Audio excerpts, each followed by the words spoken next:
ثواب کمانے کی غرض سے سلسلہ دیکھنے سے پہلے اچھی اچھی نیتیں فرما لیجئے۔ اللہ عز و جل کی رضا کی خاطر علم دین حاصل کروں گا، سیکھ کر دوسروں تک نیکی کی دعوت پہنچاؤں گا، خاص خاص باتیں لکھوں گا، اول تا آخر دیکھوں گا۔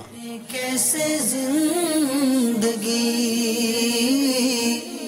آؤ علماء سے پوچھ لیں، آئے جو مشکل پیش کوئی آؤ علماء سے پوچھ لیں۔ الحمدللہ رب العالمین والصلاة والسلام علی سید المرسلین، اما بعد فاعوذ باللہ من الشیطان الرجیم، بسم اللہ الرحمن الرحیم۔ الصلاة والسلام علیک یا رسول اللہ وعلی آلک واصحابک یا حبیب اللہ۔ الصلاة والسلام علیک یا نبی اللہ وعلی آلک واصحابک یا نور اللہ۔ میٹھے میٹھے اسلامی بھائیوں اور مدنی چینل کے ناظرین، سلسلہ دارالفتہ اہل سنت میں ایک بار پھر آپ کو مرحبا کہتے ہیں۔ ابتداً درود پاک کی فضیلت عرض کی جاتی ہے کہ فرمان مصطفیٰ صلی اللہ تعالی علیہ وسلم ہے، جو مجھ پر ایک بار درود شریف پڑھتا ہے اللہ تعالیٰ اس کے لیے ایک قرات اجر لکھتا ہے، اور قرات احد پہاڑ جتنا ہے۔ صلو علی الحبیب صلی اللہ تعالی علی محمد صلی اللہ علیہ وسلم۔ مدنی چینل کے ناظرین، دو مفتیان کرام ہمارے ساتھ تشریف فرما ہوتے ہیں۔ ایک ہمارے ساتھ تشریف فرما ہے مفتی کفیل صاحب، اور دوسرے راول پنڈی سے انشاءاللہ جوائن کریں گے ہمیں نوید چشتی صاحب۔ آپ ان کی زیارت بھی کر رہے ہیں۔ آئیے آپ کی کورس کو ہم شامل سلسلہ کرتے ہیں۔ مفتی صاحب کی بارگاہ میں عرض ہے کہ سنت موقدہ میں تیسری اور چوتھی رکعت میں سورہ فاتحہ کے بعد کوئی صورت ملانی ہے کہ صرف سورہ فاتحہ پڑھ کے رکوع میں جانا؟ جی کفیل بھائی کیا ارشاد فرمائیں گے؟ فرائض اور سنتیں جو ہوتی ہیں، اس کی آخری کی جو دو رکعتیں ہوتی ہیں، اس میں کیا فرق ہے؟ بسم اللہ الرحمن الرحیم۔ دیکھیں، فرائض کی پہلی دو رکعتوں میں اور سنن و نوافل اور وتر کی تمام رکعتوں میں سورہ فاتحہ پڑھنا بھی واجب ہے، اور سورہ فاتحہ کے ساتھ ایک چھوٹی سورت ملانا بھی واجب ہے۔ ٹھیک ہے۔ چھوٹی سورت یا جو ہے وہ کوئی ایک اتنی بڑی آیت جو کہ 3 آیتوں کے برابر ہو، یا 3 آیتیں ملا لی جائیں۔ تو سنت مؤکدہ ہو یا غیر مؤکدہ ہو یا نوافل ہوں، ان کی تمام رکعتوں میں ہی جو ہے وہ سورت ملانا واجب ہے۔ صرف فرض کی آخری 2 رکعتیں، آسان لفظوں میں یوں یاد کیا جا سکتا ہے کہ فرض کی آخری 2 رکعتوں کے اندر یہ چھوٹ ہے کہ وہاں پر اجازت ہے کہ اگر آپ سورہ فاتحہ بھی نہیں پڑھتے، انہوں نے تو سورت ملانے کی بات کی، سورت نہیں ملاتے تو بھی حرج نہیں ہے، اور اگر سورہ فاتحہ بھی نہیں پڑھتے اور 3 بار سبحان اللہ کہنے کی مقدار ٹھہر جاتے ہیں تو بھی نماز ہو جائے گی، اس میں کوئی حرج نہیں ہے، اگرچہ افضل یہ ہے کہ سورہ فاتحہ پڑھی جائے۔ لیکن سنن غیر مؤکدہ ہوں یا مؤکدہ ہوں یا نوافل ہوں یا وتر ہو، ان کی تمام رکعتوں میں سورہ فاتحہ کے ساتھ سورت ملانا واجب ہے۔ اگر کوئی شخص بھول گیا، سورت نہیں ملائی اور وہ رکوع میں چلا گیا، اب یاد آیا، تو سجدے میں جانے سے قبل اس کے لیے حکم یہی ہے کہ واپس لوٹ آئے اور سورت ملائے، اور پھر دوبارہ رکوع کرے اور آخر میں سجدہ سہو کر کے اپنی نماز کو مکمل کر لے۔ یہاں پہ بعض لوگوں کو ایک کنفیوژن یہ بھی ہوتی ہے کہ فرضوں کے آخری 2 رکعتوں کے اندر اگر سورت ملا لی تو کیا حکم ہے؟ ابھی تو ہمارے سائل محترم کا سوال یہ تھا کہ سورت نہ ملائی، لیکن بعض لوگ یہ بھی ہے کہ اگر سورت ملا لی تو کیا سجدہ سہو لازم ہوگا یا نہیں؟ تو منفرد کے لیے جو علیحدہ نماز ادا کر رہا ہے، فرضوں کی آخری رکعت کے اندر بھی سورت ملا لینا مستحب ہے، اچھا ہی ہے۔ ہاں امام ہے تو اس کے لیے منع ہے، کیونکہ وہ ملائے گا تو نمازیوں کے اوپر نماز جو ہے وہ طویل ہو جائے گی، اور ہو سکتا ہے کہ ان میں کچھ بوڑھے ہوں یا مریض ہوں، بیمار ہوں، تو انہیں جو ہے وہ دقت کا سامنا کرنا پڑے۔ تو امام کو منع ہے، منفرد کے لیے مستحب ہے۔ تو اگر امام نے بھی ملا لی یا منفرد نے ملا لی تو نماز میں کوئی حرج نہیں ہے، سجدہ سہو وغیرہ لازم نہیں ہوگا۔ اچھا، ہم نے فرضوں کے آخری 2 رکعت کی بات کی، مغرب کی ایک ہی رکعت جو ہے وہ باقی بچتی ہے، 2 رکعتوں کے اندر جو ہے وہ لازم ہے، تو اس سے کوئی یہ نہ سمجھے کہ مغرب کی پہلی رکعت میں ہی اور آخری 2 رکعتوں میں، تو مغرب کی آخری رکعت، ایک رکعت کے اندر یہی حکم ہے کہ وہاں پہ سورت ملانا واجب نہیں ہے، یوں ہی سورہ فاتحہ پڑھنا بھی واجب نہیں۔ مدنی چینل کے ناظرین، مفتی صاحب نے ہمیں اس کا جواب عطا فرما دیا، اور جیسے ہم دعوت اسلامی کی جب مدنی قافلوں میں سفر کرتے ہیں اور جب نماز کے احکام سے واجبات کا بیان شروع ہوتا ہے تو پہلی بات یہی، پہلا واجب یہی بیان کیا جاتا ہے کہ فرضوں کی تیسری اور چوتھی رکعت کے علاوہ باقی تمام نمازوں میں تو سمجھانا مشکل ہو جاتا ہے اسلامی بھائیوں کو، یہ ہے کیا نا، تو ہے تھوڑا سا مشکل لگتا ہے، لیکن اتنا مشکل نہیں ہے۔ بس فرضوں کی ابتداءً 2 رکعتوں کے اندر ہمیں سورت بھی پڑھنی ہے، سورہ فاتحہ، اس کے ساتھ کسی سورت کو یا ایک بڑی آیت کو یا چھوٹی 3 آیتوں کو ملانا ہے، باقی جو ہے وہ آپشن مفتی صاحب نے بیان فرما دیا۔ انشاءاللہ آپ دعوت اسلامی کے مدنی ماحول سے وابستہ رہیں گے، مدنی قافلوں میں سفر کرتے رہیں گے تو مزید معلومات بھی آپ کو آتی رہے گی۔ جی اگلی کال۔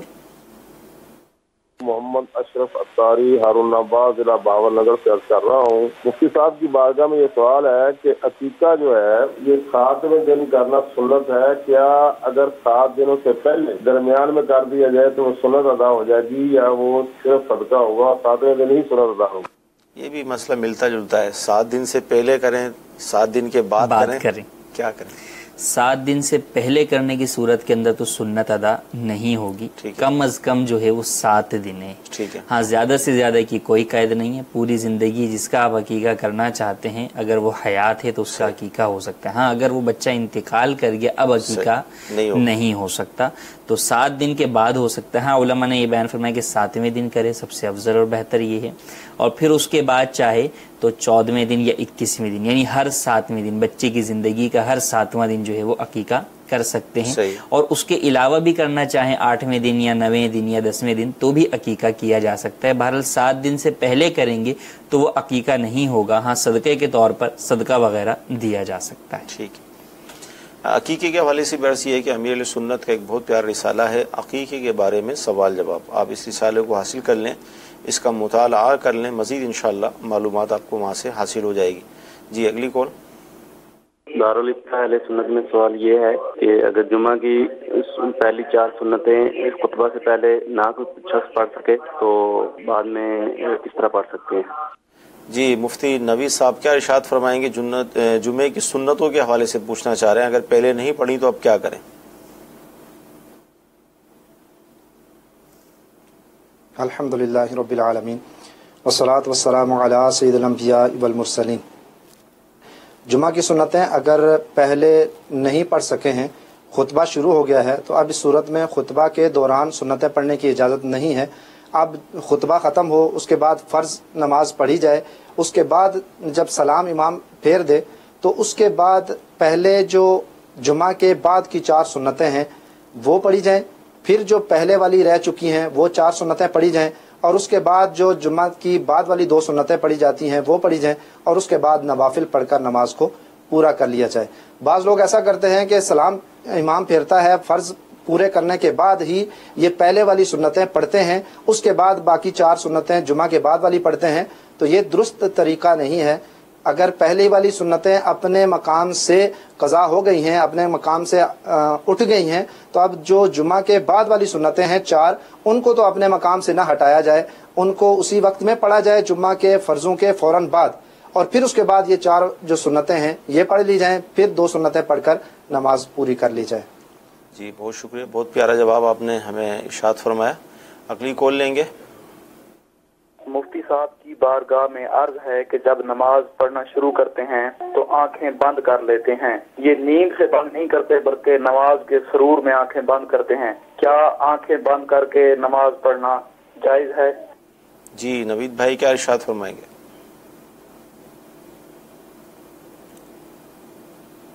نماز میں آنکھیں بلا وجہ بند کرنا مکروہ ہے، بند نہیں کرنی چاہیے، لیکن اگر کوئی شخص ایسا ہے کہ جس کو آنکھیں بند کر کے ہی خشوع اور خضوع حاصل ہوتا ہے، اس کے بغیر اس کو خشوع اور خضوع حاصل نہیں ہوتا، اس کی توجہ کسی اور طرف بڑھ جاتی ہے، اس کے خیالات کسی اور طرف نکل جاتے ہیں، تو اب اس صورت میں اس کے لیے بہتر ہے کہ وہ اپنی آنکھیں بند کر کے نماز پڑھے، تاکہ نماز کا جو اصل مقصد ہے خشوع اور خضوع کا حاصل کرنا اور اللہ تعالیٰ کی بندگی میں جان توڑ کر کوشش کرنا اور اللہ تعالیٰ کی عبادت خلوص کے ساتھ کرنا، اگر کسی کو آنکھیں بند کر کے وہ خشوع اور خضوع نصیب ہوتا ہے تو اس کے لیے بہتر ہے آنکھیں بند کر لے، ویسے بلا وجہ آنکھیں بند کر کے نماز پڑھنا مکروہ ہے۔ جی اگلی کال۔ میرا سوال یہ ہے کہ الو کا کرنا شریعت میں مطلب کیسے ہے، شریعت اس کے بارے میں کیا کہتی ہے، الو کا بولنا گھر میں؟ جی نوید بھائی کیا ارشاد فرمائیں گے؟ ہمارے بعض علاقوں میں یہ مشہور ہے کہ اگر کسی کے گھر میں الو بیٹھ جائے یا بول جائے یا رات کو کسی درخت میں گھر کے قریب بولے اور اس کی آواز گھر میں آ رہی ہو تو لوگ یہ سمجھتے ہیں کہ شاید یہ گھر کے اندر نحوست کی علامت ہے اور اس گھر میں کسی نے فوت ہو جانا ہے یا کسی مصیبت نے آ جانا ہے یا کسی تکلیف نے آ جانا ہے یا اس گھر کے اندر اللہ نہ کرے کوئی ناگہانی آفت آ جانی ہے.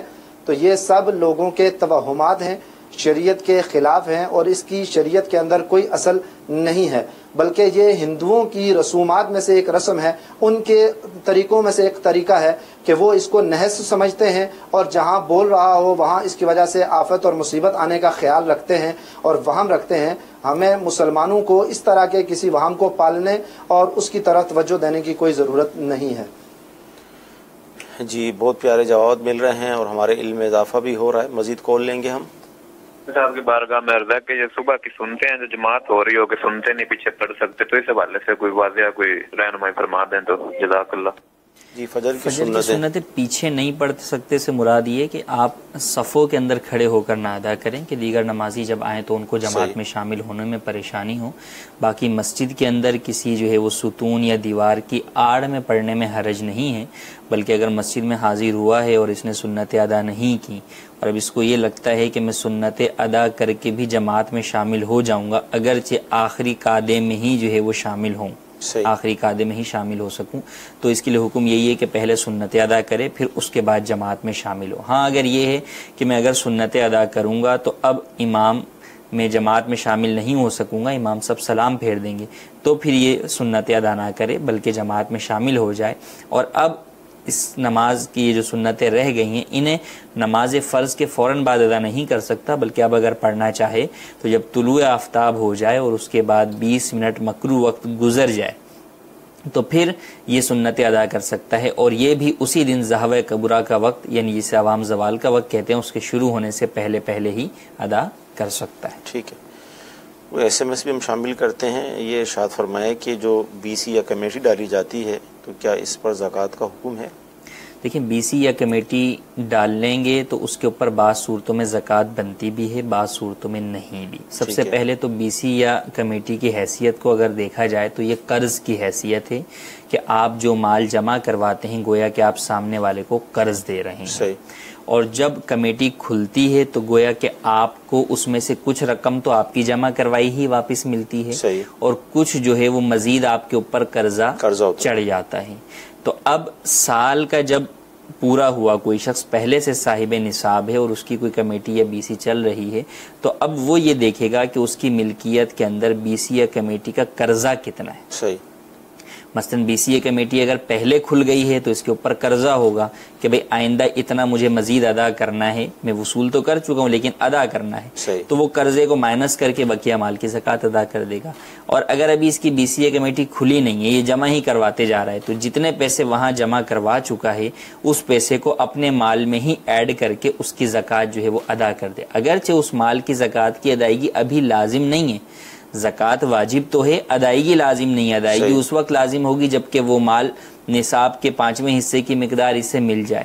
لیکن بہتر یہی ہے کہ ہاتھوں ہاتھ ہی اس کی زکوٰۃ ادا کر دے تاکہ بعد میں حساب لگانے کے اندر جو ہے وہ پریشانی نہ ہو، یا شیطان جو ہے وہ بہت بڑا اماؤنٹ جو سامنے آنے کے بعد انسان کے ذہن میں بلا وجہ کے وسوسے زکوٰۃ نہ دینے کے بہانے وغیرہ نہ ڈالے. تو اس لیے بہتر یہی ہے کہ اس کو آپ اپنے مال میں ہی پلس کر کے ٹوٹل مال کے اوپر زکوٰۃ ادا کر دیجیے. جی مزید کال لیں گے. میرا یہ سوال ہے کہ میں درود شریف پڑھتا ہوں لیکن میں کوشش کرتا ہوں کہ میری جو تعداد ہے وہ کثرت میں شمار ہو. تو جیسے میں چھوٹے درود سے شروع کرتا ہوں، صلی اللہ علی محمد، یعنی ایک تسبیح اس کی کر لی، صلی اللہ تعالی علیہ وآلہ وسلم ایک آدھی تسبیح اس کی کر لی. اسی طرح جو اور چھوٹے مجھے یاد ہیں تو ان سے میں کر کے تو میں کثرت میں شمار ہونے کے لیے یہ چھوٹے درود شروع پڑھتا ہوں. کیا میرا یہ عمل درست ہے؟ کیا فرماتے ہیں؟ درود پاک کی تعداد ظاہر ہے بعض اوقات دل چاہتا ہے 1000 جی زیادہ پڑھنا چاہیے بھی زیادہ پڑھنا. تو اب اس کے لیے طویل درود پاک کے بجائے کوئی چھوٹا درود پاک اختیار کر لینا، اس میں کوئی حرج نہیں ہے. بالکل کثرت کے ساتھ اور زیادہ سے زیادہ جو ہے وہ تعداد میں پڑھنے کے لیے بالکل پڑھا جا سکتا ہے، اس میں کسی قسم کی کوئی قباحت نہیں. ٹھیک ہے جی. ہم ایس ایم ایس کا جواب پنڈی سے بھی لیں گے اس حوالے سے. جی نوید بھائی کیا ارشاد فرمائیں گے اگر کسی کے پاس 5 تولہ سونا ہو اور 10,000 روپے ہوں تو زکوٰۃ کی صورت کیا بنے گی؟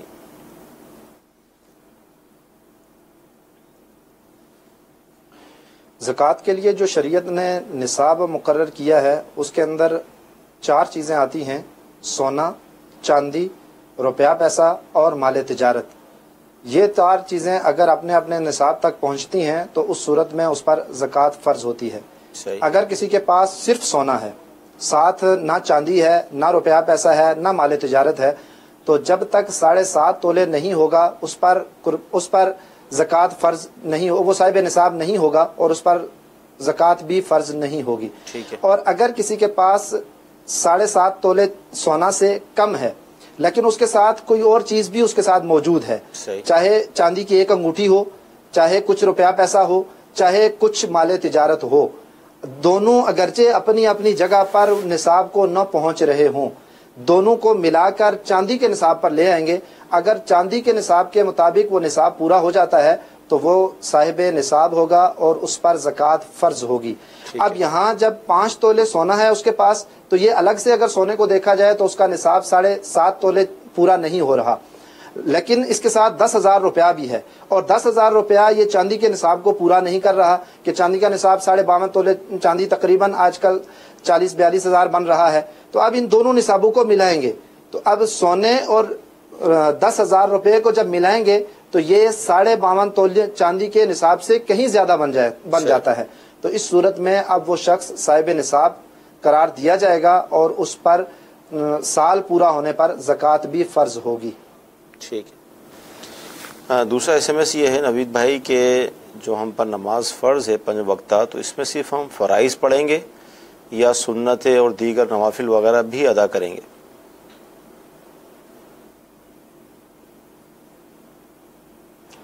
اگر کوئی شخص مقیم ہے تو اس صورت میں تو فرائض نہیں پڑھنے ہیں کہ فرائض تو حرام کا ارتکاب ہوگا، گنہگار ہوگا بلا وجہ شرعی نہ پڑھنے کی وجہ سے۔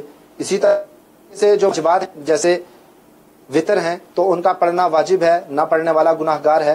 سنت مؤکدہ اس کا پڑھنا بھی لازم ہے، سنت ہے اور سنت مؤکدہ ہے۔ مؤکدہ کا مطلب یہ ہے عقید کے حکم ہے پڑھنے کا۔ اگر کوئی شخص اس کو نہ پڑھنے کی عادت بنا لے گا، چھوڑنے کی عادت بنا لے گا تو وہ شخص بھی گناہگار ہوگا۔ لیکن اگر کوئی شخص مسافر ہے اور مسافر ایسا ہے کہ اس کو گاڑی نکل جانے کا یا قافلہ نکل جانے کا یا کہیں پر قافلے والوں سے بچھڑ جانے کا اندیشہ ہے کہ وہ اگر سنتیں بھی پڑھتا ہے نوافل بھی پڑھتا ہے تو قافلہ نکل جائے گا، تو اب اس صورت میں اس کے لیے اجازت ہے وہ فرض پڑھ لے، وطر پڑھ لے، اور اگر صبح کی نماز کا وقت ہے تو صبح کی سنتیں بھی پڑھ لے، اور باقی اگر سنت موقدہ روا روی کا عالم ہے تو اس کے اندر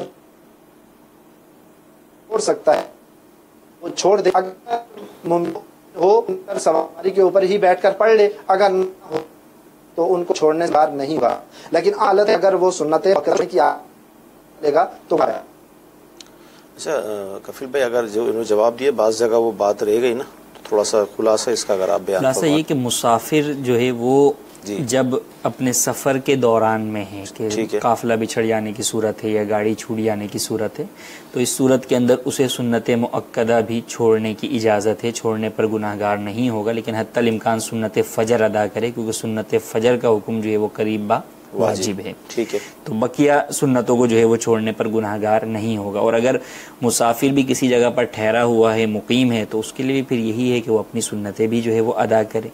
اور سنت غیر موقدہ یا نوافل ہیں اس کے ترک کرنے پہ اگرچہ گناہ کا حکم تو نہیں ہوگا، لیکن بہرحال فضیلت سے محرومی جو ہے وہ ضرور ہے۔ تو نبی کریم صلی اللہ علیہ وآلہ وسلم سے محبت کا تقاضا بھی ہے کہ آپ کی سنت چاہے وہ مؤکدہ ہو یا غیر مؤکدہ ہو، سب کو ہی جو ہے وہ اپنایا جائے اور سب پر ہی عمل کیا جائے، اور یوں ہی نوافل بھی جو ہے وہ کثرت کے ساتھ ادا کیے جائیں۔ ٹھیک ہے جی، کال لیں گے مزید۔ مفتی صاحب کی بارگاہ میں میرا یہ سوال ہے، کیا ایسا شخص کوئی پیر بننے کے قابل ہے جو نماز کا پابند نہ ہو؟ جی، بے نمازی پیر بن سکتا ہے؟ بے نمازی شخص پیر نہیں بن سکتا، کیونکہ پیر کی شرائط میں سے شرط یہ ہے کہ وہ فاسق معلن نہ ہو، اعلانیہ گناہ کرنے والا نہ ہو۔ تو جب جو شخص نماز ہی چھوڑ رہا ہے تو نماز چھوڑنے والا تو فاسق ہے، اور فاسق جو ہے وہ مولن ہے، تو وہ پیر نہیں بن سکتا، کیونکہ پیر تو اللہ تبارک و تعالی کے راستے کی طرف، صراط مستقیم کی طرف لے جانے والا ہوتا ہے۔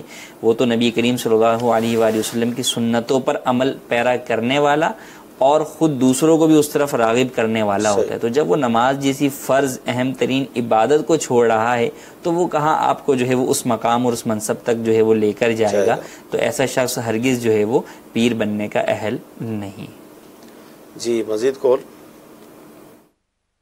دارالفتاح میں میرا سوال یہ ہے کہ ظہر اور عصر کی نماز میں جماعت کے ساتھ نماز پڑھ رہے ہیں تو اس میں پیچھے مقتدی جو ہے وہ سورہ فاتحہ کیوں نہیں پڑھتے؟ یعنی اگر اونچی آواز میں امام صاحب قرات کرتے ہیں اس وقت تو خاموش ہوتے ہیں، اور ظہر عصر میں امام صاحب اونچی آواز میں نہیں کرتے اور مقتدی بھی اس میں پیچھے سورہ فاتحہ نہیں پڑھتے، اس کا شرعی جواب عنایت فرما دیجیے۔ جی حضور کیا فرمائیں گے؟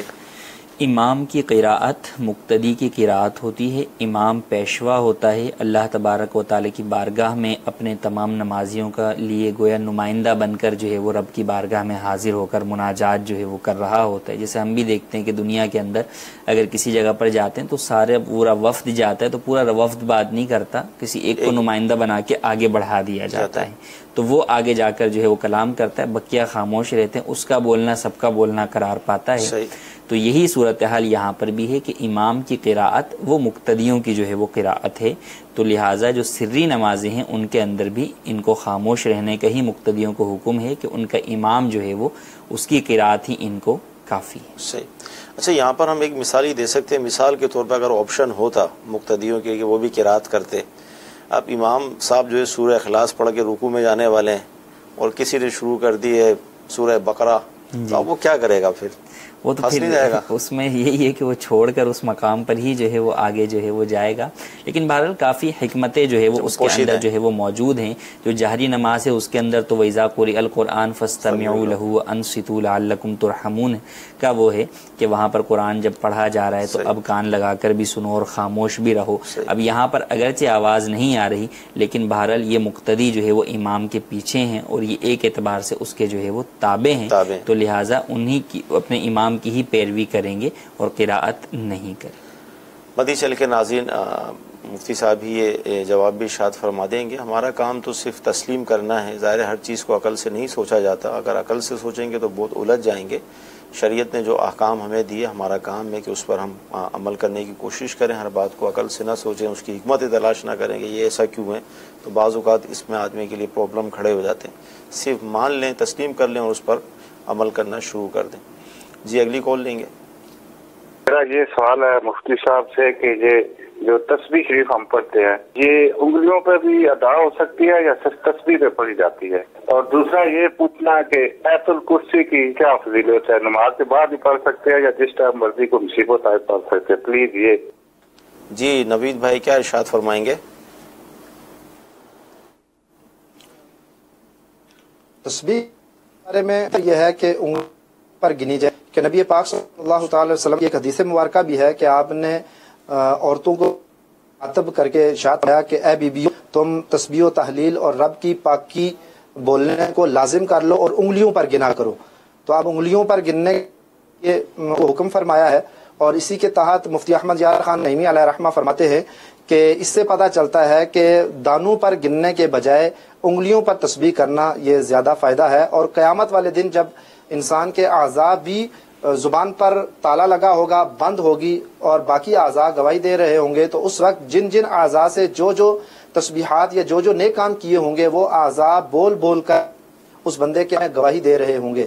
تو جو شخص اپنی انگلیوں پر گننے کی عادت بنا لے تو انشاءاللہ اس کی انگلیاں بھی قیامت والے دن اللہ تعالیٰ کی بارگاہ میں گواہی دیں گی کہ اے اللہ اس نے دنیا کے اندر ہمیں تیری تسبیح کو گننے کے لیے استعمال کیا ہے، تو یہ انشاءاللہ اس کے حق میں گواہی ہوگی۔ دوسرا سوال جو کیا ہے کہ آیت الکرسی پڑھنے کے حوالے سے، تو آیت الکرسی یہ ہر نماز کے بعد پڑھنا نبی پاک صلی اللہ تعالی علیہ وسلم کے حکم سے ثابت ہے، بلکہ آپ نے ترغیب دلاتے ہوئے ارشاد فرمایا ہے کہ جو بھی شخص ہر نماز کے بعد آیت الکرسی پڑھے گا اس کو موت کے علاوہ جنت میں داخل ہونے سے کوئی چیز نہیں روک سکتی۔ وہ جب اس کا انتقال ہوگا وفات ہوگی تو انشاءاللہ جنت اس کا ٹھکانہ ہوگا۔ ماشاءاللہ، بہت پیارا ہمیں جواب عطا فرمایا۔ مدی چل کے ناظرین، ہمیں SMS بھی موصول ہوا کہ بدعت کے بارے میں بتائیں، یہ کیا ہوتی ہے، کسے کہتے ہیں؟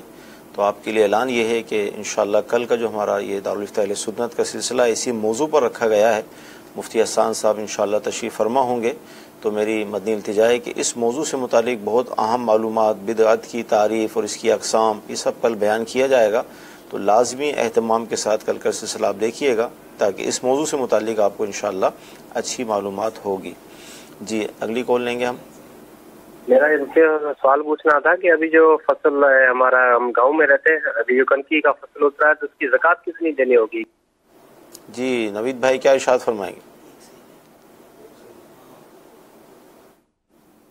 تھوڑی دیر پہلے جو ایک سوال کے جواب میں عرض کیا تھا کہ جو 4 قسم کے اموال ہیں ان کے ہے جو فصل ہوتی ہے اس کے اوپر، لیکن عام عشر ہے وہ عام فقہا کی زبان میں یا فقہ کی زبان کے اندر اس کو زکوٰۃ نہیں کہتے، ہے وہ بھی زکوٰۃ ہی ہے کہ مال کا جو ہے وہ مال کو کے لیے غوا کا اس میں سے حصہ ڈالا جاتا ہے۔ وہ ہیں ایک وہ زمینیں ہیں کہ جو بارانی زمینیں ہیں جن کے اندر بندہ خود اس کے نہیں آتا، ان کا خود پانی خرید کرنے بیل کے یا چرسے وغیرہ یہ پانی آتا، تو اس زمین پر 10واں حصہ اس کی جو فصل حاصل ہوتی ہے اس کا 10واں حصہ لازم۔ جی کفیل بھائی آپ ارشاد فرماتے ہیں خلاصہ، کیونکہ وہ کافی یعنی وہ زمینیں کہ جن کو نہری پانی سے جو ہے وہ آپ آبیار کرتے ہیں، ان کی جو پیداوار ہوتی ہے اس کے اوپر 10واں حصہ یعنی عشر جو ہے وہ لازم ہوتا ہے، اور جن کو پانی خرید کر جو ہے وہ سیراب کیا جاتا ہے وہاں پر 20واں حصہ عشر لازم ہوتا ہے، اور عشر جو ہے وہ کل فصل کے اوپر لازم ہوتا ہے اخراجات نکالنے سے پہلے عشر کی ادائیگی ہوتی ہے، پھر بقیہ اخراجات وغیرہ ہوتے ہیں۔ بعض لوگ یہاں پر یہ سمجھتے ہیں کہ اخراجات نکالنے کے بعد جو ہے وہ ادا کریں گے، ایسا نہیں ہے۔ اور یہ بھی یاد رہے کہ نہروں کے ذریعے سے جو پانی ہوتا ہے اور اس میں نہروں کا آبیانہ وغیرہ دیا جاتا ہے، تو اس کی وجہ سے عشر 20واں نہیں ہوگا بلکہ 10واں حصہ ہی عشر لازم ہوگا۔ اور عشر بمقابلہ زکوٰۃ کے بعض معاملات کے اندر سخت احکام ہیں کہ زکوٰۃ تو صاحب نصاب پر ہے، عشر صاحب نصاب پہ نہیں، غریب بھی ہے اس پر بھی عشر ہے، کہ اس کی زمین نے جو پیداوار کی تو بہرحال اس کے اوپر اس کو عشر کی ادائیگی اور سال میں ایک دفعہ بھی نہیں ہے، اور وہ سال میں ایک دفعہ بھی نہیں ہے، جتنی مرتبہ بھی جو ہے وہ پیداوار ہوگی ہر دفعہ جو ہے وہ عشر دینا ہوگا۔ ٹھیک جی اگلی کال لیں گے۔ سوال ہے کہ میں بالکل کپڑے صاف نہیں رکھ پاتا، کیا ایسے نماز پڑھ سکتا ہوں؟ کپڑے ہر نماز میں چینج کرنے پڑتے ہیں۔ کوئی ایسا کام ہوگا جس کی وجہ سے کپڑے شاید ان کے میلے ہو جاتے ہیں؟ دیکھیں نماز کے لیے طہارت شرط ہے، اور طہارت کے اندر لباس کی طہارت بھی ضروری ہے، تو اب جو شخص نہیں رکھ پاتا تو اہتمام کرے گا۔ یہاں پر تھوڑا سا سوچنے کا جو ہے وہ موقع اور مقام ہے۔ کئی لوگ کہتے ہوئے نظر آتے ہیں کہ ہم یہ کام نہیں کر پاتے نماز کے لیے، ہم بیٹھ نہیں پاتے، ہم یوں نہیں کرتے۔ دیکھیں اب آپ اسپیشل ہو گئے نا، ٹھیک ہے کہ آپ کے ساتھ کوئی عذر ہے، تو اب بہرحال آپ نارمل کی طرح اپنے آپ کو ٹریٹ نہیں کر سکتے، آپ کو بہرحال پھر کچھ نہ کچھ تو کرنا ہوگا نا۔ جیسے جو معذور ہوتا ہے بیساکھی وہ ہر وقت ساتھ لے کر ہی چلتا ہے، تو جب وہ دنیاوی کاموں کے لیے ہم بہت ساری چیزیں اپنے ساتھ لے کر چلتے ہیں، کان اگر کم سنائی دیتا ہے تو میں آلہ لگا کے جو ہے وہ چلتا ہوں، تو اسی طرح جب میرے کو نماز پڑھنے میں طہارت کے مسائل میں کوئی پرابلم ہے تو مجھے پھر اس کا باقاعدہ اہتمام کرنا ہوگا۔ کپڑوں کا مسئلہ ہے تو پھر میں علیحدہ کپڑے لے کر جو ہے وہ ساتھ چلوں گا، کبھی نماز کے ٹائم پہ کپڑے تبدیل کروں پھر واپس وہ کپڑے پہن کے دوسرے جو ہے وہ پہن لوں۔ سجدے کا اگر مسئلہ ہے تو اگر مجھے جو ہے وہ کوئی چیز رکھ کر سجدہ کرنے کی حاجت ہے تو میں اس کا کوئی جو ہے وہ بندوبست کر کے جو ہے وہ چلوں، اور کوئی مسئلہ ہے تو میں اس کا اہتمام کروں۔ تو جس طرح ہم دنیا کے اندر اپنے آزار کی بنیاد پر پرابلمز کی وجہ سے کچھ نہ کچھ اس کا حل نکالتے ہیں اور اپنی زندگی کو کنٹینیو کرتے ہیں، تو یہ بات ایک مسلمان کو ذہن نشین رکھنی چاہیے کہ اس کی اپنی زندگی کا مقصد عبادت الہی ہے۔ تو کہیں ایسا نہ ہو کہ ہم اپنی زندگی کے تمام معاملات کے اندر تو اپنے اعتبار سے اپنے آپ کو فیسیلیٹیٹ کر لیتے ہیں پرابلمز کے اندر، لیکن جب بات عبادت کی آ جاتی ہے تو ہم بجائے اس کے کہ اس کے لیے فیسیلیٹیشن نہ کریں، ہم اس عبادت کو ہی چھوڑ دیتے ہیں کہ جناب ہم تو ناپاک ہوتے ہیں، ہم تو یہ کر ہی نہیں سکتے، جناب ہم سے تو سجدہ نہیں ہوتا، ہم نمازی جو ہے وہ چھوڑ دیتے ہیں، ہم سے تو کھڑے ہو کر نماز نہیں پڑھی آتی، ہم نمازی چھوڑ دیتے ہیں۔ تو وہاں بھی یہی چاہیے کہ ہم کھانا پینا تو نہیں چھوڑتے، بہت سارے اور ذرائع جو ہے وہ اختیار کر لیتے ہیں، بلکہ شوگر والوں کے لیے بھی جو وہ شوگر فری مٹھائی بھی آ گئی ہے کہ بھئی مٹھائی کھانی ہے تو شوگر فری مٹھائی بھی ہے، تو یعنی اس کا حل نکال لیا۔ تو اسی طریقے سے ہمیں اپنے نماز اور عبادات کے حوالے سے تھوڑا سا محتاط ہونا پڑے گا، نہ صرف محتاط بلکہ اس میں دلچسپی رکھنے والا ہو، انٹرسٹ خود جو ہے وہ پیدا کریں کہ نہیں یار اس کا حل کیا ہے۔ عمومی طور پہ لوگ جب مسئلہ پیش کرتے ہیں کہ بھئی یہ نہیں ہو سکتا، حالانکہ دو چار حل تو واضح طور پہ ہمیں بھی سن کر جواب نظر آ رہا ہوتا ہے کہ یار اس کا تو یوں بھی حل ہو سکتا ہے، آپ یوں کر لیں یوں کر لیں، وضو نہیں ہو سکتا تو بھئی وضو نہیں ہو سکتا تو واش بیسن پہ نہیں ہو سکتا تو بیٹھ کر جو ہے وہ ادا کر لیجیے، کسی اور کے ذریعے سے جو ہے وہ کروا لیجیے۔ تو بہرحال غور و فکر کر کے سب سے پہلے یہ کوشش ہے فاتقوا اللہ ما استطعتم کہ اپنی طاقت بھر اللہ سے ڈرو۔ تو اسی طرح تمام، اور پھر اللہ تبارک و تعالیٰ نے فرمایا لا یکلف اللہ نفسا الا وسعها، اللہ تبارک و تعالیٰ کسی جان کو اس کی طاقت سے زیادہ جو ہے وہ تکلیف جو ہے وہ نہیں دیتا، مکلف نہیں بناتا۔ تو جو طاقت ہے اس کے مطابق تو کوشش کیجئے کہ ہم کیا کر سکتے ہیں، جیسے کہ انہوں نے بیان کیا۔ تو اس کی مختلف صورتیں ہو سکتی ہیں، زیر جامہ کوئی جو ہے وہ لباس ایسا پہنا جائے کہ جسے نماز کے وقت جو ہے وہ تبدیل کر لیا جائے، یا علیحدہ سے نماز کا جو ہے وہ اسپیشل آپ لباس ہی رکھ لیں۔ آخر لیپ ٹاپ کا بھی تو ہم لوگ بیگ لے کے، آئی پیڈ کا بیگ لے کر بھی تو گھوم رہے ہوتے ہیں نا، تو ایک لباس کا جو ہے وہ بیگ لے کر ساتھ گھومیں کہ جب پرابلم ہے تو ٹھیک ہے نماز کے ٹائم پر جو ہے وہ اسے تبدیل کر کے پاک لباس میں نماز ادا کریں، نماز کے بعد دوبارہ جو ہے وہ اسے تبدیل کریں۔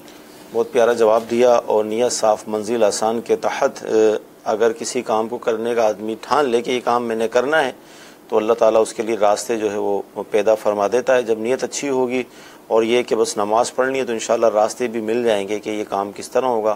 جب نیت کے اندر ہی خطرہ ہے کہ اب عذر ہے، کیسے پڑھیں گے، کیا کریں گے، چنی چونا اس طرح کا جب مسئلہ ہوگا تو ظاہر سہولت ہونے کے باوجود بھی، یعنی گھر پہ تو آدمی کو ہر طرح کی سہولت ہوتی ہے نا، گھر میں تو نماز پڑھ سکتا ہے اس طرح کہ اگر آزار والا ہے، اگر باہر بالفرض اس کے لیے اور پرابلم ہے، جبکہ باہر کا بھی جواب مل گیا کہ نماز تو معافی نہیں ہے، تو لہذا کرنے کا راستہ نکالیں، نہ کرنے کے تو راستے پھر شیطان وسوسے نفس یہ ساری چیزیں پیدا کر دیتی ہیں، تو لہذا انشاءاللہ نیت صاف ہوگی، منزل آسان ہوگی، راستہ مل جائے گا۔ جی اگلی کال لیں گے۔ یہ تم سے بول رہا ہوں فضل الہی، ایک ضروری سوال کرنا ہے کہ زکوٰۃ تو جو ہے وہ سارا سال دی جا سکتی ہے، لیکن آج کل رواج یہ ہے کہ جو رمضان کا مہینہ میں وہ اسی میں لوگ دیتے ہیں۔ اگر فرض کی میں نے رمضان کے مہینے میں زکوٰۃ دی ہے، اس کے چند دنوں کے بعد جو ہے بہت غربا ہے میں ان کو پیسے دے دیتا ہوں، تو جب سال پورا ہوتا ہے تو اس کے بعد میں حساب لگا کر اس کو اس میں سے منا کر لوں، نکال دوں، کوئی فرق تو نہیں پڑے گا؟ جی نوید بھائی کیا ارشاد فرمائیں گے؟ ایڈوانس میں زکوٰۃ دینا یا اپنے وقت پر دینا؟ اس صورت میں جو انہوں نے طریقہ بتایا ہے اس کے مطابق اگر زکوٰۃ ادا کرنا چاہیں تو کر سکتے ہیں۔ جب زکوٰۃ فرض ہو جائے تو اب اس کو اگلے سال تک کے لیے مؤخر نہیں کیا جا سکتا کہ آپ زکوٰۃ کی رقم نکال کر اپنے پاس رکھ لی جائے اور تھوڑی تھوڑی کر کے پورا سال لوگوں کو دیتے رہیں، تاکہ جب سال پورا ہو جائے تو اس میں زکوٰۃ نئی جب آ جائے تو پرانی ختم ہو جائے۔ ایسا نہیں کر سکتے۔ جب سال پورا ہو رہا ہے اسے زکوٰۃ ادا کرنا چاہتے ہیں اور صاحب سال تو زکوٰۃ ادا کرتے ہیں، وہ پورا سال زکوٰۃ ادا کرتے رہے، جتنی زکوٰۃ وہ دے دیں گے سال پورا ہونے پر اس کا حساب کر لے، کم ہوئی ہے فوراً ادا دیں، اور اگر زیادہ ہو گئی تو اس کو اگلے سال کے لیے بھی حساب میں شمار کر لیں، اس طریقے سے زکوٰۃ ادا کی جا سکتی ہے۔ اچھا کفیل بھائی آپ تھوڑا سا اس کا خلاصہ بھی بیان کر دیں۔ یہ مثال کے طور پہ اگر کسی نے زکوٰۃ ایڈوانس میں دی، اس وقت اس کی نیت ہی نہیں تھی میں ایڈوانس میں دے رہا ہوں، وہ تو ایسی مدد کر رہا تھا غریبوں کی، اب اس نے سلسلہ سنا یا اس کو کسی کی توجہ دلوائی تو کیا وہ شمار کر لے گا؟ دیکھیں زکوٰۃ کی ادائیگی کے لیے نیت ضروری ہے، اچھا کہ آپ زکوٰۃ ادا کر رہے ہیں، ورنہ ویسے صدقہ و خیرات کر رہے ہیں زکوٰۃ کی نیت نہیں کر رہے تو اس سے آپ کی زکوٰۃ ادا نہیں ہوگی۔ زکوٰۃ فرض ہے تو اس کے لیے آپ کو بہرحال نیت کرنی ہوگی۔ ٹھیک ہے، نیت تو ویسے صدقہ و خیرات کے اندر بھی کرنی ہے، ورنہ بغیر نیت کے تو ثواب نہیں ملے گا، انما الاعمال بالنیات، لیکن بہرحال مال سے زکوٰۃ کی ادائیگی کے لیے زکوٰۃ کی نیت ہونا ضروری ہے، ورنہ چونکہ صدقی نفلی صدقہ تو موجود ہے تو ہو سکتا ہے کہ آپ یہ جو دے رہے ہوں یہ نفلی صدقہ جو ہے وہ ہو، تو پہلے نیت نہیں کی تھی اور اب آپ جو ہے وہ نیت کریں گے تو اب نیت کافی نہیں ہوگی۔ ہاں اگر آپ نے دی ہے اور ابھی وہ مال جو ہے وہ اس کے پاس موجود ہے یا آپ نے کسی وکیل کے ذریعے سے بھجوایا اور وکیل نے ادائیگی نہیں کی، اب ایسی صورت میں آپ نیت کر سکتے ہیں، لیکن اگر ایسی کوئی نیت نہیں کی، وہ مال جو ہے وہ آپ نے دے دیا، سامنے والے نے خرچ کر لیا، تو اب زکوٰۃ کی نیت نہیں ہو سکتی کہ آپ کہیں کہ میں اگلے سالوں کے لیے جو ہے وہ زکوٰۃ شمار کر لوں. ہاں زکوٰۃ کی نیت سے ہی آپ ایڈوانس میں دیتے ہیں کہ رمضان کے بعد بھی جو لوگ آتے ہیں انہیں بھی دیتے رہتے ہیں، اور اس کو آپ جو ہے وہ لکھتے رہتے ہیں اپنے پاس یا نوٹ کرتے رہتے ہیں، اور سال پورا ہونے پر آپ حساب کر لیں اپنا کہ میرے پر زکوٰۃ لازم کتنی ہے، کیونکہ زکوٰۃ کا جو مال کی کاؤنٹنگ ہوگی وہ سال پورا ہونے پر ہوگی. ہو سکتا ہے کہ آپ نے دیکھا ہو کہ جناب جو ہے وہ میرے کو 1 لاکھ روپے جو ہے اس حساب سے آپ نے جو ہے وہ زکوٰۃ ادا کی، اللہ تبارک و تعالیٰ نے اس زکوٰۃ کی برکت سے آپ کے مال میں برکت دے دی کہ آپ 25 لاکھ کے جو ہے وہ مالک ہو گئے سال پورا ہونے پر، تو آپ پر زکوٰۃ تو 25 لاکھ کی لازم ہوگی. تو اب جو باقی بچا ہوگا وہ آپ اس کی زکوٰۃ جو ہے وہ ادا کریں گے. اور اگر آپ نے اور زیادہ ادا کر دی کہ بنتی آپ پر جو ہے وہ 5 لاکھ تھی اور آپ نے جو ہے وہ 10 لاکھ ہی ادا کر دی، تو ایسی صورت میں آپ اسے آئندہ سال کی زکوٰۃ میں بھی ایڈجسٹ کر سکتے ہیں، اور چاہیں تو بقیہ زکوٰۃ کو آپ نفلی صدقے کی بھی نیت کر سکتے ہیں. مدنی چینل کے ناظرین، سلسلے کا وقت ختم ہوا. ایک مزید اعلان کرنا تھا کہ کل صبح 8:30 بجے دعوت اسلامی کے تحت جو جامعۃ المدینہ چلتے ہیں اس میں ہمارا جو آخری درجہ ہوتا ہے دورہ حدیث شریف کا، کل ان کا اختتام بخاری ہے، ختم بخاری شریف کا سلسلہ ہے، اور الحمدللہ امیر اہل سنت اس میں جلوہ گر ہوں گے، آخری حدیث شریف کا بیان ہوگا. تو یہ ایک اعزاز کی بات ہوتی ہے طلباء کرام کے لیے کہ وہ بزرگوں کی بارگاہ میں حاضر ہو کر پہلی اور آخری حدیث کا درس لیتے ہیں. تو کل انشاءاللہ یہ سلسلہ ہوگا صبح 8:30 بجے. تو میری آپ سے مدعی دی جائے کہ اس کو بھی دیکھیے گا. انشاءاللہ آخری حدیث بیان کی جائے گی، اس کے تحت جو شروحات ہیں، مدنی پھول ہیں، انشاءاللہ وہ بھی بیان ہوں گے. اللہ تعالیٰ کی بارگاہ میں دعا کرتے ہیں کہ اللہ تعالیٰ آج کا ہمارا سلسلہ اپنی بارگاہ میں قبول فرمائے، جو سنا ہے جو سیکھا ہے اس پر عمل کرنے کی توفیق عطا فرمائے.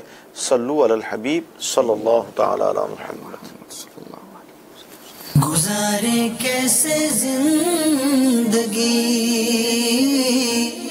آؤ علماء سے پوچھ لیں، آئے جو مشکل پیش کوئی، آؤ علماء سے پوچھ لیں.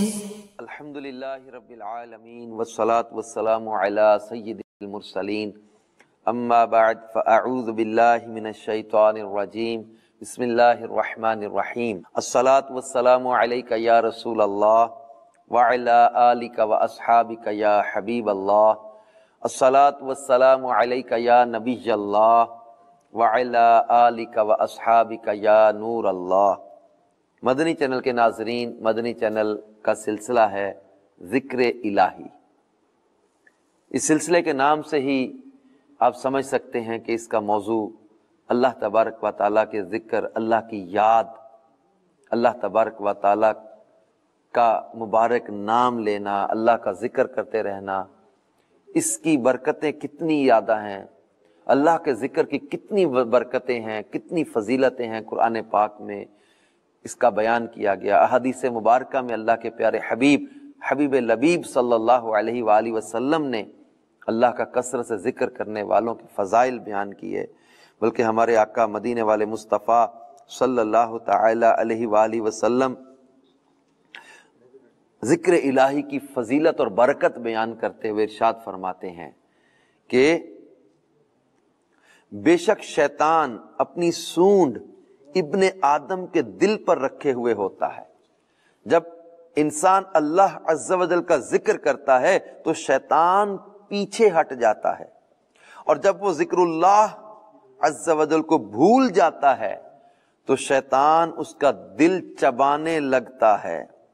اور یہی خناس کے وسوسے ہیں.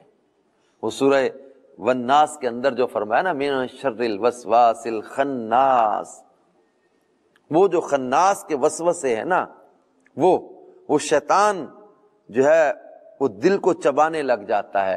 کس کے دل کو شیطان چبانے لگ جاتا ہے؟ وہ بندہ جو اللہ کے ذکر سے غافل ہو جاتا ہے، جو اللہ کے ذکر کو بھول جاتا ہے. اور جب اللہ تعالیٰ کا ذکر کرتا ہے انسان تو یہ ذکر الہی کی برکت ہے کہ شیطان پیچھے ہٹ جاتا ہے. نبی پاک صلی اللہ تعالی علیہ وسلم نے شیطان سے حفاظت کا ہمیں نسخہ بھی بتا دیا کہ ہم اپنے دل کو اس خناس کے وسوسوں سے کیسے بچا سکتے ہیں، اس لعین شیطان سے اپنے دل کی حفاظت کیسے کر سکتے ہیں. اللہ تبارک و تعالیٰ کے ذکر کی برکت سے. اللہ کی یاد کی برکت سے. تو ذکر الہی کی برکت سے شیطان سے حفاظت ہو جاتی ہے، شیطان کے وسوسوں سے حفاظت ہو جاتی ہے. شیطان لعین دل میں وسوسے نہیں ڈال سکے گا، ورنہ طرح طرح کی خرابیاں پیدا ہوتی ہیں جب لعین شیطان دل میں وسوسے پیدا کر دیتا ہے. میرے مدنی چینل کے ناظرین، بلکہ اللہ تبارک و تعالیٰ کے شکر اور ناشکری کا موضوع بھی ایک حدیث پاک میں جو بیان کیا گیا، اس سے بھی ذکر الہی کی اہمیت واضح ہوتی ہے. حضرت سیدنا ابو ہریرہ رضی اللہ تعالیٰ عنہ سے روایت ہے کہ سرکار دو عالم نور مجسم صلی اللہ تعالی علیہ وآلہ وسلم نے فرمایا، اللہ عز و جل فرماتا ہے کہ اے ابن آدم، جب تو میرا ذکر کرتا ہے تو میرا شکر کرتا ہے، اور جب مجھے بھول جاتا ہے تو میری ناشکری کرتا ہے. میرے میٹھے میٹھے اسلام بھائیوں اور مدنی چینل کے ناظرین، اب خود غور کریں کہ جو اللہ کا ذکر ہے یہ اللہ کے شکر کے مترادف ہے. اللہ تعالیٰ نے اس کو اپنا شکر قرار دیا اور فرمایا جب تو میرے ذکر کو بھول جاتا ہے تو میری ناشکری کرتا ہے. لہٰذا میں تمام مدنی چینل کے ناظرین کو دعوت دوں گا، دعوت اسلامی کے مدنی ماحول سے وابستہ رہیں. دعوت اسلامی کے مدنی ماحول میں کثرت سے ذکر الہی کا ذہن بھی ملتا ہے، ذکر الہی کرنے کے موقع بھی ملتے ہیں. ہفتہ وار اجتماع ہوتے ہیں، مدنی حلقے ہوتے ہیں، اور بعد فجر مدنی حلقہ ہوتا ہے، قرآن پاک کی تلاوت ہوتی ہے، مدرسۃ المدینہ برائے بالغان ہوتے ہیں، دعا بھی اللہ کا ذکر ہے، تلاوت بھی اللہ کا ذکر ہے، اللہ کرنا بھی اللہ کا ذکر ہے، اور سنت و اجتماعات میں علم دین کی مجلس میں شرکت کرنا یہ بھی ذکر الہی ہے. بلکہ دعوت اسلامی کے ہفتہ وار اجتماع میں شرکت کریں، مدنی قافلوں میں سفر کریں، مدنی ماحول میں بیٹھیں، انشاءاللہ ذکر الہی کی برکتیں ملیں گی. مسلم شریف میں ایک حدیث پاک ہے، نبی پاک صاحب لولاک صلی اللہ تعالی علیہ وآلہ وسلم اپنے صحابہ کے ایک حلقے کے قریب سے گزرے تو ان سے پوچھا تمہیں کس چیز نے یہاں بٹھایا ہے؟ تو انہوں نے عرض کیا اللہ عز و جل نے جو ہمیں اسلام کی ہدایت فرمائی اور اس کے ذریعے ہم پر احسان فرمایا، اس پر ہم اللہ عز و جل کا ذکر کرنے اور اس کا شکر ادا کرنے کے لیے بیٹھے ہیں. فرمایا تمہیں اللہ کی قسم کیا تم صرف اس کام کے لیے بیٹھے ہو؟ صحابہ کرام نے عرض کیا اللہ کی قسم ہم اسی کام کے لیے بیٹھے ہیں.